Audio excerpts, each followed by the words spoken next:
And we come now to 0 hour 30 Universal Time. In the news at this hour, police in Nigeria say at least 200 people have died in a pipeline explosion near the city of Lagos. Officials believe the explosion was an accident.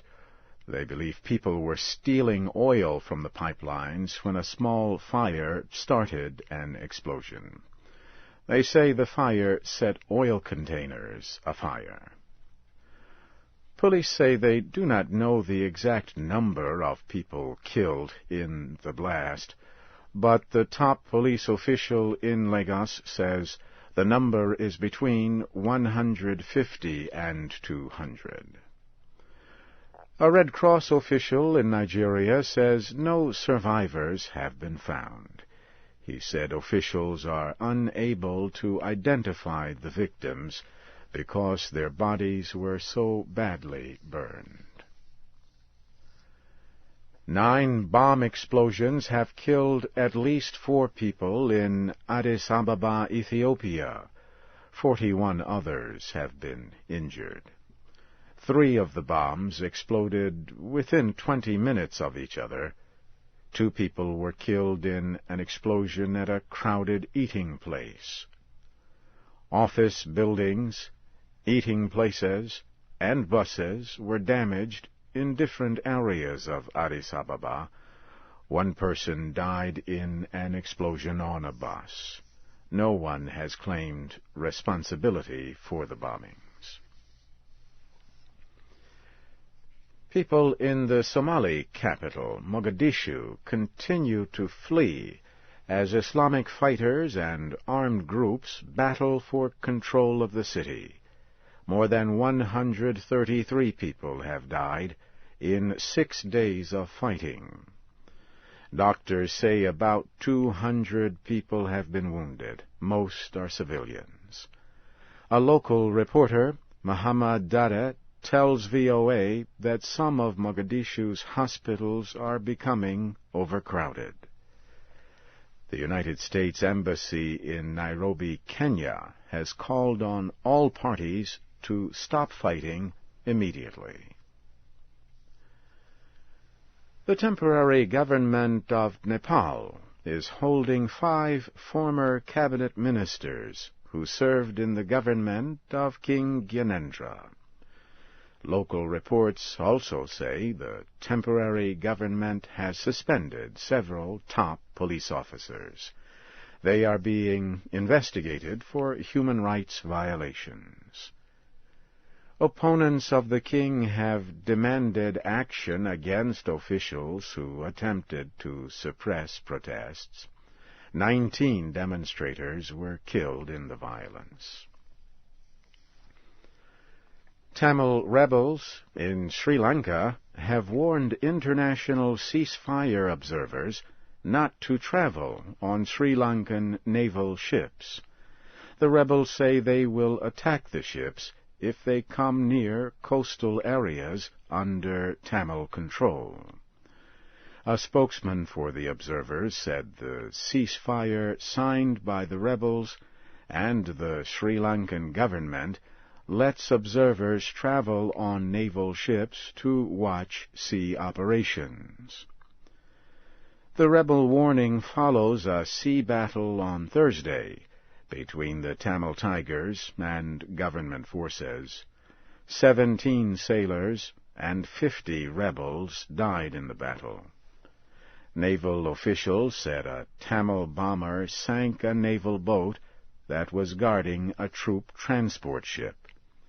The officials said truce observers were on the boat.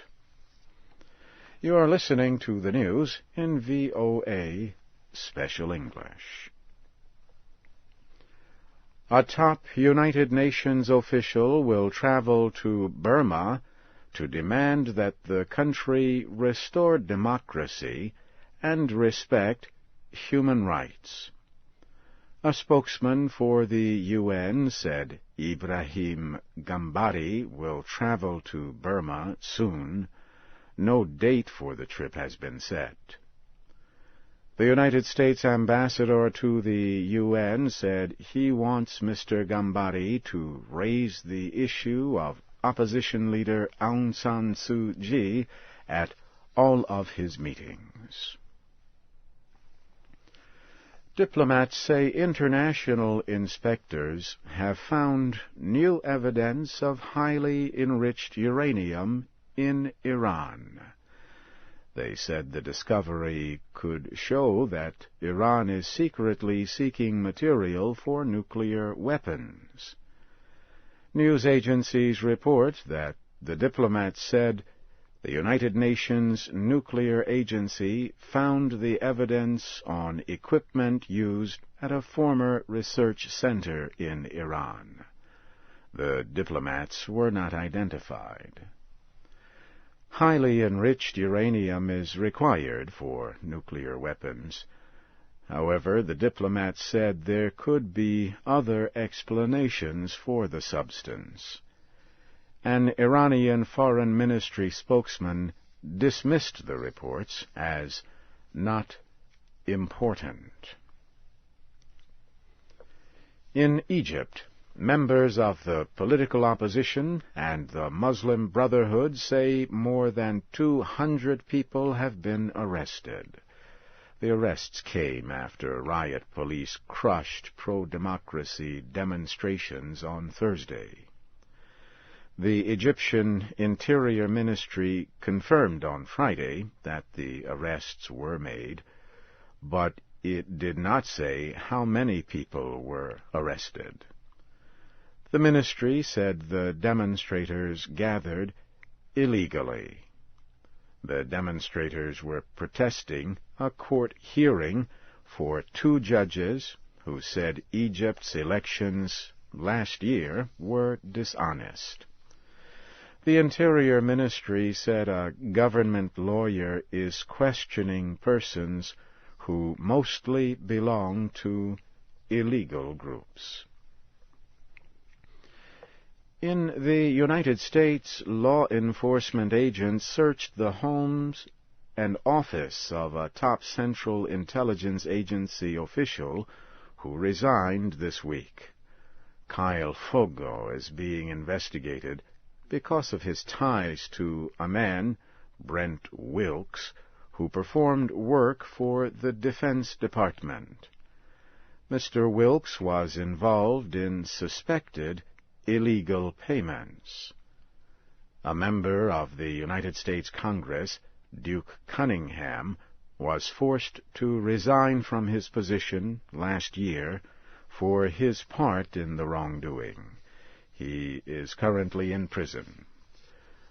Mr. Fogo has said that all business agreements he offered Mr. Wilkes were legal. And so, briefly now, here again is the major news of this hour.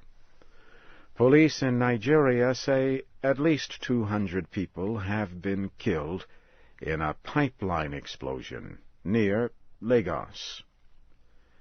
In the Ethiopian capital Addis Ababa, 9 bomb explosions have killed at least 4 people.